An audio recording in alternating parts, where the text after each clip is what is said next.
Hello दोस्तों, तो अभी मैं खड़ा हूँ देवरिया के सदर विधायक श्री सलमणि त्रिपाठी जी के पास और इनके पास मैंने अपनी बात बताई कि मैं इस चीज़ के लिए पात्र हूँ और सलमणि त्रिपाठी जी से मैं मुलाकात कर लिया हूँ और सलमणि त्रिपाठी जी ने मुझे बोला है कि ठीक है, हम उत्तर प्रदेश के खेल सचिव को ये लेटर फॉरवर्ड हम अपने लेटर पैड से करते हैं।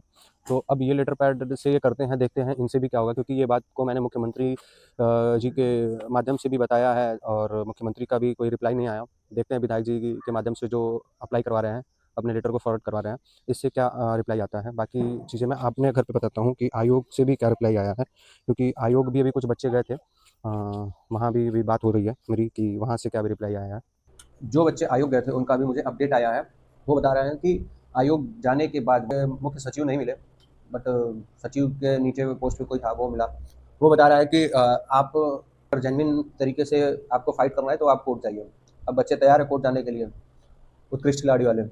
मेरे मन में कुछ बातें चल रही हैं, मेरे कमेंट्स में भी कुछ लोग ऐसे हैं जो बहुत सारी बातें बोल रहे हैं। मैं उनको बस कुछ लाइन बोलना चाहूँगा। एक वो बंदा था ताऊ जी करके मुझे बोल रहा था। मैं उसको बता देना चाहता हूँ कि भाई उस ताऊ जी की भी बात कर लो जिसका बेटा आज बीसीसीआई में चेयरपर्सन है, और जाके तुम नोटिफिकेशन खोल के कहीं भी पढ़ लेना कि बीसीसीआई चेयरपर्सन के लिए कोई क्राइटेरिया इतनी बड़ी नहीं होती भाई। उसको ओलंपिक नहीं चाहिए, उसको नेशनल गोल्ड मेडलिस्ट नहीं चाहिए। जैसा ने कौन सा नेशनल खेला है मेरे भाई, बता दो। मुझे बता सकते हो तो बता दो। हम तो ग्रुप सी के जॉब के लिए इतनी बड़ी क्राइटेरिया मांग रहे हैं, और जो चेयरपर्सन है वो कौन से क्राइटेरिया फुलफिल करके वहाँ पे बैठा है। तो बात करने से पहले ना, पहले उस चीज़ को देखा करो कि जेन्युइन है क्या चीज़ें। ठीक, इतनी छोटी सी पोस्ट है, इसके लिए तुम इतना सारा क्राइटेरिया निकाल रखे हो। जितने भी ऊपर पोस्ट है भाई, मैं बता रहा हूँ ना कि मैं ऐसे ऐसे जगह गया हूँ, ऐसे ऐसे लोगों से मिला हूँ। मैं एक एग्रीकल्चर का स्टूडेंट हूँ, और एग्रीकल्चर के स्टूडेंट के नाते मैं क्रिप्को गया हूँ, इफ्को गया हूँ, बहुत सारे डिपार्टमेंटों में गया हूँ, पीएसयू में गया हूँ।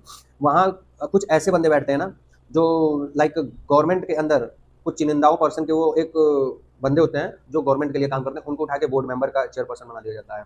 बोर्ड मेंबर अथॉरिटी का एक कोई बड़ा मेंबर बना दिया जाता है। उसका क्राइटेरिया कुछ नहीं होता, वो कोई क्राइटेरिया नहीं। वो पता है वो क्या करता है, वो पिछले टाइम में वो चुनाव लड़ा होता है। मैं उसका फोटो सहित डिटेल दूंगा, कौन बैठा है किस पोस्ट पे, उसका नाम क्या है, जाके उठा के देख लेना तुम। जो अभी इफ्को का चेयरपर्सन है, गुजरात का बंदा है। ठीक, उसके बारे में पता कर लेना वो कौन था, उसने कौन सा क्राइटेरिया फॉलो किया है भाई। मतलब नीचे लेवल जॉब के लिए इतनी बड़ी क्राइटेरिया, उसमें भी तुम अपने रूल बुक में लिखे हो कि तुम रिलैक्सेशन दे सकते हो। ठीक, और मैं रिलैक्सेशन पे के लिए ही लड़ रहा हूँ, मैं तो कोई अलग पॉइंट लड़ नहीं रहा।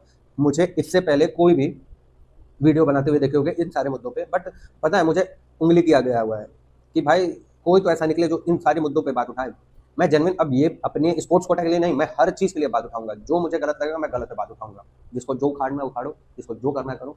चाहे वो स्टूडेंट का बात हो, general, SC, ST, OBC, EWS, या स्पोर्ट्स पर्सन, या दिव्यांग, स्वतंत्र सेनानी, मैं सारे बच्चों के लिए बात उठाऊंगा। मैं उन लोगों की भी बात उठाऊंगा जो गलत कर रहे हैं, जो करप्ट हैं, जो गवर्नमेंट के अंदर करप्शन फैला रहे हैं। और मैं अब सबको रेलूंगा। होता है ना कि जब सीधी उंगली से घी ना निकले तो उंगली टेढ़ी कर लेनी चाहिए। भाई तुमने मुझे टेढ़ा कर दिया है, बस सीधी बंदी बात, मतलब सीधा यही बात है कि तुमने मुझे टेढ़ा करके रख दिया। अब मैं टेढ़ी उंगली से घी निकालूंगा और रेलूंगा सबको एक तरफा। ठीक, जिसको मेरा वीडियो देखना है देखे, नहीं देखना है मत देखे। तुमको मेरे वीडियो देख के अगर चुभ रहा है तो चुभने दो और चुभाओ, बट जो सही है वही मैं बोलूंगा, और उस चीज़ के लिए मैं आवाज़ उठाऊंगा। जिसको जो करना है करे, doesn't matter. I can do anything in my life. राजा का बेटा राजा, तो राजा का बेटा राजा है भाई। अब अमित शाह का बेटा राजा बन सकता है, हम जैसों के बेटे थोड़े ना राजा बन सकते हैं।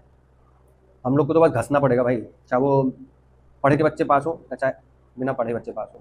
घसना तो तुमको रगड़ना ही पड़ेगा भाई। हम जाए अब कोर्ट, हमने तो भाई दिखा भी दिया कि ये लो रूल बुक, रूल बुक के अंदर ये सारी चीज़ें हैं और इसको फॉलो करो। सिंपल सा, तुमने रूल बुक के अंदर खुद ही बोला है कि हम इस चीज़ को, इस क्राइटेरिया को घटा बढ़ा सकते हैं। तो उसमें कोर्ट जाने की क्या ज़रूरत है? कोई ज़रूरत नहीं, मुझे तो नहीं लगता कोई ज़रूरत है।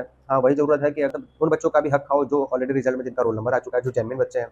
अब हम कोर्ट केस करेंगे, वो भी बेचारे घसीटे जाएंगे। तो मतलब एट द एंड सबको घसीटो भाई, ए टू जेड सबको घसीटो। मैं उनके खिलाफ भी नहीं हूँ जो जेन्युइन बच्चे हैं जिनका रिजल्ट में नंबर आया है। तुम भी हकदार हो भाई। इसका मतलब ये नहीं है कि उस तुम्हारे अलावा कुछ बच्चे जो हैं, जो एलिजिबल हैं उस चीज़ के लिए, जो उनके क्राइटेरिया में वो चीज़ दिया है कि हम वो चीज़ तुम्हारे लिए दे सकते हैं, तो इस चीज़ को तुमको भी सपोर्ट करना चाहिए। जेन्युइन चीज़ है। बाकी मुद्दा तो अब यही है कि अब रेला जाएगा सबको, बस।